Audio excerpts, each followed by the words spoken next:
Bonjour, sur cette vidéo, on va voir ensemble comment réaliser un premier circuit utilisant le logiciel LTSpace.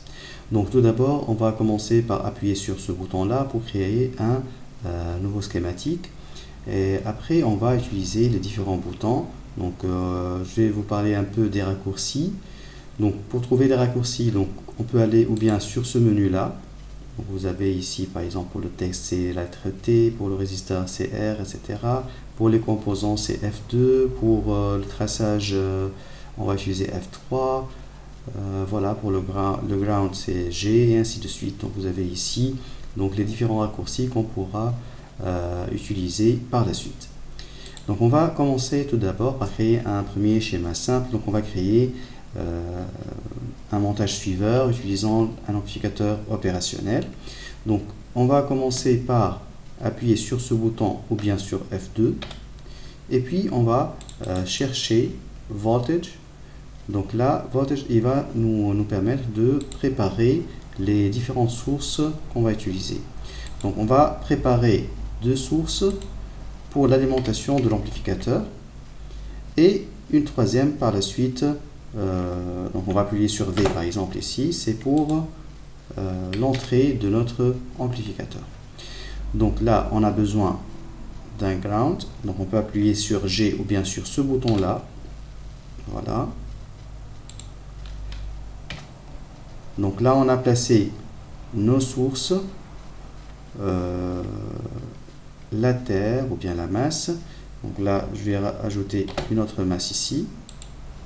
Voilà, et on va commencer à lier les différents composants.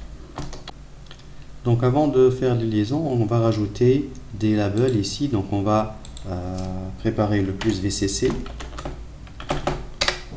Voilà, donc on peut le mettre ici. Donc si on veut modifier par exemple ce label, on peut appuyer avec le bouton droit de la souris ici. Et on a cette partie-là, donc c'est bidirectionnel par exemple. Ok. On peut faire un copier-coller en utilisant duplicate. Donc duplicate, donc vous avez le choix. Si on appuie sur le bouton droit, edit, donc on a duplicate ici, ou bien tout simplement le F6. Donc là, on peut appuyer sur F6 et on va copier ça ici. Après, on va le modifier en appuyant sur le bouton droit et on va écrire -VCC. Voilà. Alors maintenant on va relier le tout. Donc on va utiliser F3 pour les liaisons. Donc là, première liaison, là on va faire ça, ça. Et le ground, on va le mettre au milieu ici, entre les deux sources de tension.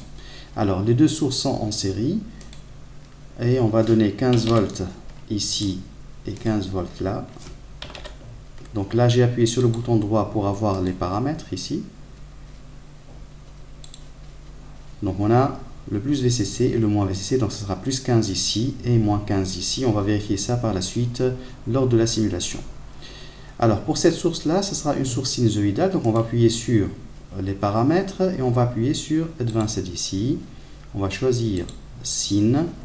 Alors l'amplitude, on va donner par exemple 5 volts, une fréquence de 1 kHz.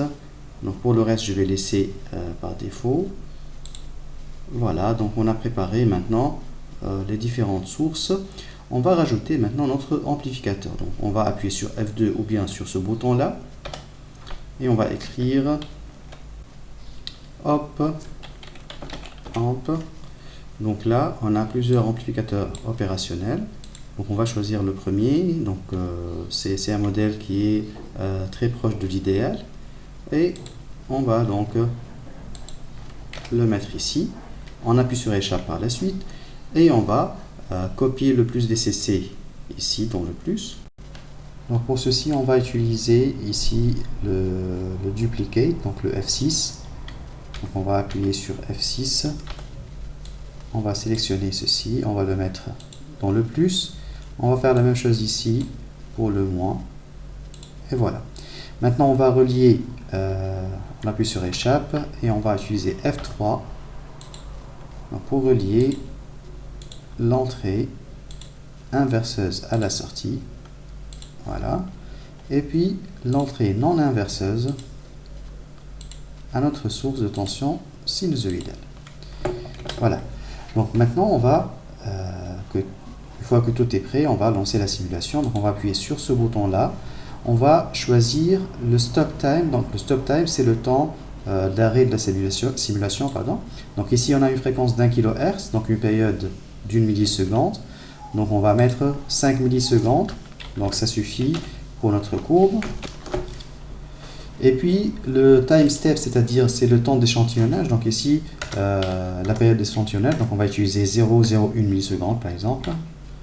C'est-à-dire entre chaque point qui est pris pour échantillon, ça sera 0,01 millisecondes. Voilà. Et on va faire ça. Donc on va maintenant, si on veut mesurer cette tension-là, voilà, on va appuyer ici. Et on a notre courbe qui est là. Donc si vous vous rappelez, donc c'était 5 volts en amplitude et 1 kHz. Donc si la grille elle n'est pas visible, donc on peut la mettre ici, donc View, et vous cochez donc cette case là pour voir donc la grille. Là, on peut l'enlever ici ou bien la remettre. Voilà. Donc là on voit très bien que 1 milliseconde correspond bien à une période. Donc si on veut visualiser la sortie aussi, donc on peut faire ça. Donc là on a l'entrée en vert et la sortie en bleu. Si on clique avec le bouton droit ici, on peut changer la couleur. Par exemple, on peut la mettre en rouge, par exemple, pour la sortie et vert pour l'entrée. On peut visualiser aussi le plus VCC et le moins VCC. Donc on a plus 15 et moins 15 et notre 5 volts qui est là.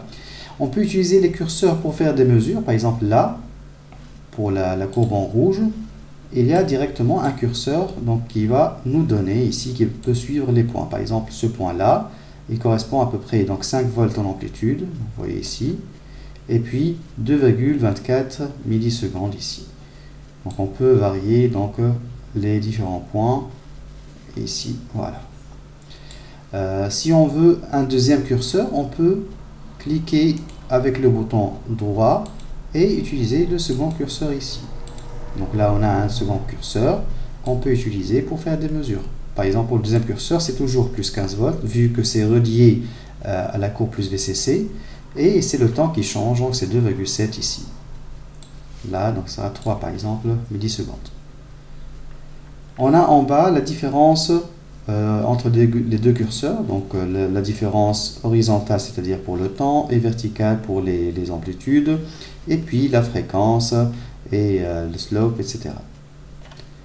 Voilà, donc jusque là on a réalisé un petit schéma qui nous permet de simuler avec LTSpice un petit circuit ici. Donc là on a utilisé un amplificateur opérationnel idéal, mais on va voir par la suite dans une autre vidéo comment on peut utiliser ou se rapprocher de composants qui sont réels.